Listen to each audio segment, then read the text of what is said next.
السلام علیکم فرینڈز، کیسے ہیں آپ سب؟ امید کرتا ہوں آپ سب خیریت سے ہوں گے۔ آج پھر ایک نئی اسلامی ویڈیو کے ساتھ آپ کے سامنے حاضر ہوا ہوں۔ ویڈیو کو اینڈ تک ضرور دیکھیے گا اور اگر پسند آئے تو لائک، شیئر اور سبسکرائب ضرور کیجیے گا۔ تو بغیر ٹائم ضائع کیے چلیے چلتے ہیں آج کی ویڈیو کی طرف۔ آج کی جو ویڈیو ہے وہ ہے حضرت آدم علیہ السلام کے دو بیٹوں کے بارے میں۔ ایک کا نام حابیل تھا اور ایک کا نام قابیل تھا، یا یوں کہا جائے کہ آج ہم جاننے جا رہے ہیں کہ انسانی تاریخ میں سب سے پہلے کون قتل ہوا اور کس نے کیا۔ تو واقعہ کچھ یوں ہے کہ حضور پاک صلی اللہ علیہ وسلم کی دنیا میں تشریف آوری کے بعد جب بنی اسرائیل کی طرف آپ نبوت کا پیغام لے کے گئے تو ان نے ماننے سے انکار کر دیا، کیونکہ وہ ایک اس گمان میں تھے کہ ہم اللہ کے نعوذ باللہ بیٹے ہیں، یا اللہ تعالیٰ کے بہت ہی پسند آنے والے اور پسندیدہ لوگ ہیں، کیونکہ حضور پاک صلی اللہ علیہ وآلہ وسلم سے پہلے بہت سے نبی اور رسول ان کی طرف بھیجے گئے تھے۔ تو انہوں نے حضور پاک صلی اللہ علیہ وسلم کا جو نبوت کی جو دعوت تھی اسے ماننے سے سراسر انکار کر دیا۔ تو اس پر اللہ تعالیٰ نے حضور پاک صلی اللہ علیہ وسلم کو یہ کہا کہ آپ انہیں آدم علیہ السلام کے جو بیٹے ہیں ان کے بارے میں ان کا واقعہ سنائیے تاکہ اس سے یہ عبرت حاصل کریں اور اس کے ساتھ ساتھ وہ سیدھے راستے پہ آ جائیں، کیونکہ آپ سب کو پتہ ہے کہ اسلام میں اور اللہ تعالیٰ کے سامنے یہ نہیں ہے کہ اگر ایک ولی ہے یا باپ ولی ہے یا نبی ہی کیوں نہ ہو، تو اگر اس کا بیٹا اگر راستے سے بھٹک جاتا ہے، اللہ تعالیٰ کے بتائے ہوئے راستے سے اگر جدا ہو جاتا ہے تو رسوا ہو جاتا ہے اور ذلیل و خوار ہو کر وہ اس دنیا سے چلا جاتا ہے۔ تو واقعہ کچھ یوں ہے کہ حضرت آدم کے تو کافی بیٹے تھے، لیکن ان میں سے ایک بیٹے کا نام حابیل تھا اور ایک بیٹے کا نام قابیل تھا، کیونکہ شروع میں تو اتنے لوگ تو نہیں تھے کہ جن سے آپس میں رشتہ داریاں کی جائیں، یا جن سے جو دو قبائل یا دو خاندان مل کر آپس میں شادی کر لیں۔ تو کیونکہ حضرت آدم علیہ السلام اور اماں حوا کی اولاد ہی تھی اس وقت، تو شروع میں یہ تھا اور اللہ کی طرف سے یہ حکم تھا کہ اگر حضرت آدم علیہ السلام اور اماں حوا کے جو جڑواں بیٹے اگر پیدا ہوتے ہیں، اگر بیٹی اور بیٹا جڑواں پیدا ہوتے ہیں، تو انہیں شریعتاً سگا بھائی بہن سمجھا جائے گا اور وہ آپس میں شادی نہیں کر سکتے۔ تو ہوا کچھ یوں کہ جو قابیل کے ساتھ جو لڑکی پیدا ہوئی تو وہ بہت زیادہ خوبصورت تھی، حسینہ تھی۔ اس کے برعکس جو حابیل کے ساتھ پیدا ہوئی وہ اتنی زیادہ خوبصورت نہیں تھی۔ تو ہونا تو یہ چاہیے تھا،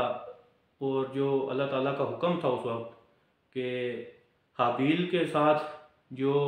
لڑکی پیدا ہوئی تھی اس کی شادی قابیل کے ساتھ ہونی تھی، اور جو قابیل کے ساتھ لڑکی پیدا ہوئی تھی، جڑواں پیدا ہوئی تھی، اس کی شادی حابیل کے ساتھ ہونی تھی۔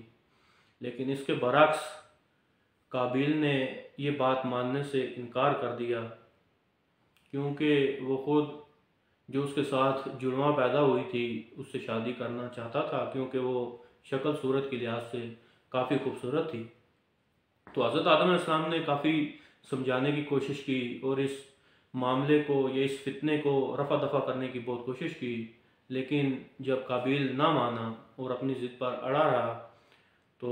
حضرت آدم نے اس کا ایک حال نکالا، اور وہ حال یہ تھا کہ حابیل اور قابیل کو دونوں بیٹوں کو یہ کہا کہ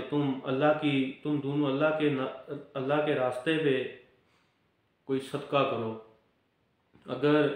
جس کا صدقہ دیا ہوا صدقہ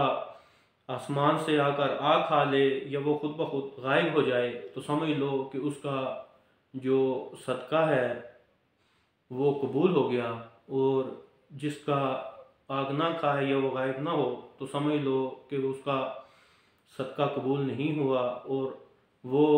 راستے سے بھٹکا ہوا ہے، اور اس کے ساتھ ساتھ اللہ تعالیٰ اس سے ناراض بھی ہیں۔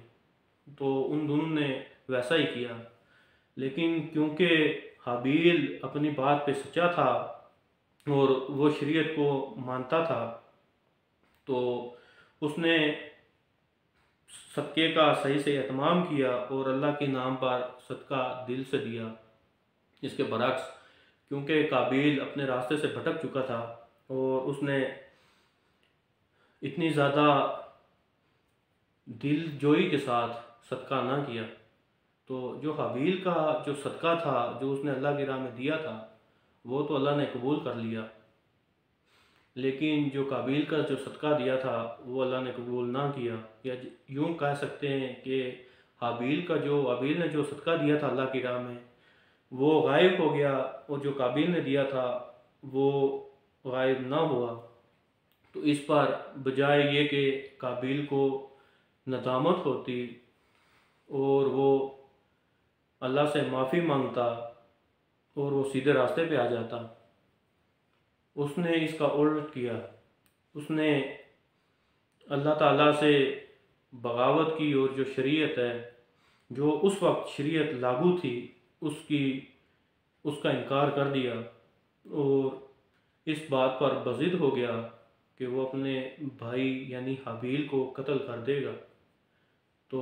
اس نے اپنے بھائی حابیل کو یہ کہا کہ اگر تم اس بات پر بضد رہتے ہو کہ تم جو میرے ساتھ جڑواں پیدا ہونے والی جو بہن ہے، اگر اس کے ساتھ تم نکاح کرنے میں یہ شادی کرنے میں بضد رہتے ہو تو میں تمہیں قتل کر دوں گا۔ تو ہونا تو یہ چاہیے تھا، اور اسلام بھی یہ کہتا ہے، ہمارا دین بھی یہ کہتا ہے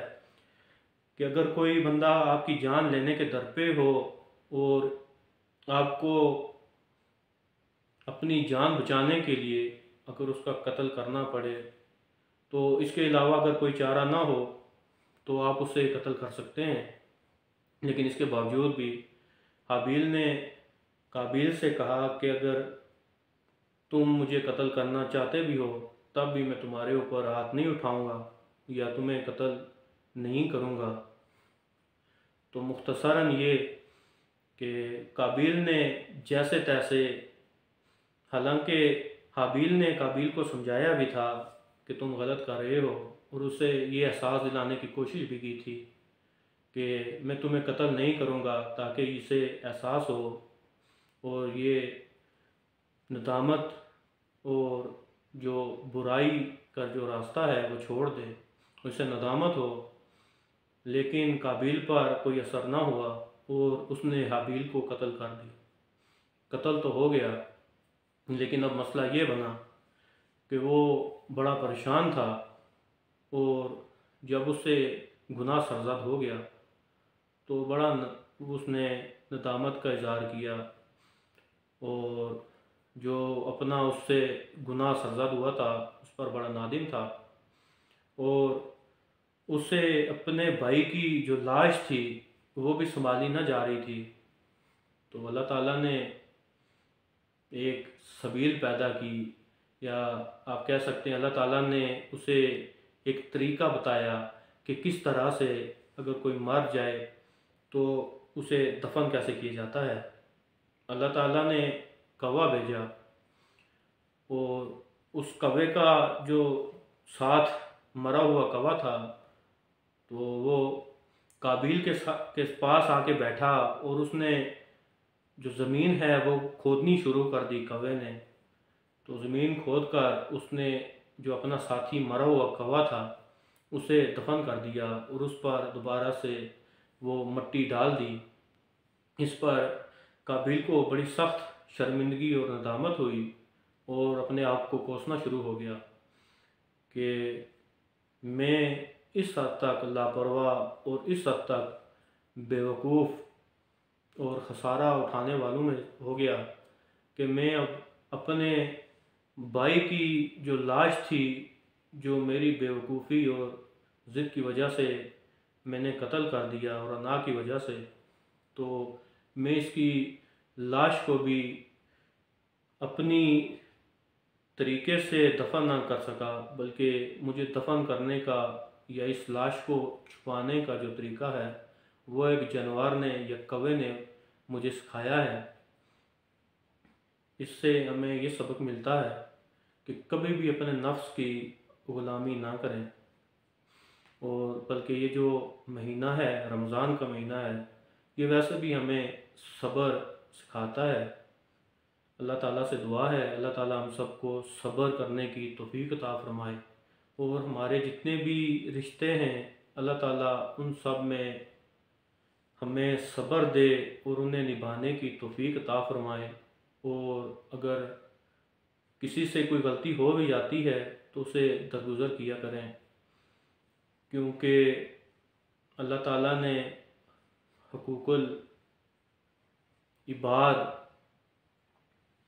پر بڑا زور دیا ہے اور اس کی پوچھ گچھ بھی ہوگی۔ اللہ تعالیٰ سے دعا ہے اللہ تعالیٰ ہم سب کو نیکی کے راستے میں، سیدھے راستے میں چلنے کی توفیق عطا فرمائے۔ امید ہے آج کا واقعے سے آپ کو سمجھ آئی ہوگی۔ اگر ویڈیو پسند آئی ہو تو سبسکرائب کیجیے گا، دعاؤں میں یاد رکھیے گا۔ پھر ملتے ہیں کسی ایک نئے ٹاپک کے ساتھ، تب تک کے لیے اجازت دیجیے۔ اللہ حافظ۔